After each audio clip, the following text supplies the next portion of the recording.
কেরানীগঞ্জ হাতের শোরুমে থেকে আবার একটা আইটেম নিয়ে কথা বলতে চাচ্ছিলাম, একটি ড্রেসিং টেবিল, যেটার মডেলটা হলো প্যারিস 148।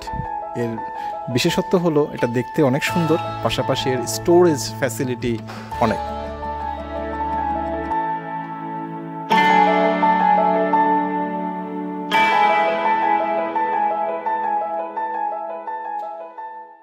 যেখানে আমাদের অর্নামেন্টস থেকে শুরু করে ড্রেসিং টেবিলের জন্য যত কিছু আমরা ইউজ করে থাকি সব কিছুই আপনারা এই স্টোরেজে রাখতে পারবেন, এবং একটি লকার আছে যেখানে আপনাদের প্রয়োজনীয় জিনিসপত্রগুলো, অলংকার বা অন্যান্য দামি জিনিসপত্রগুলো আপনারা এখানে লক করে রাখতে পারবেন।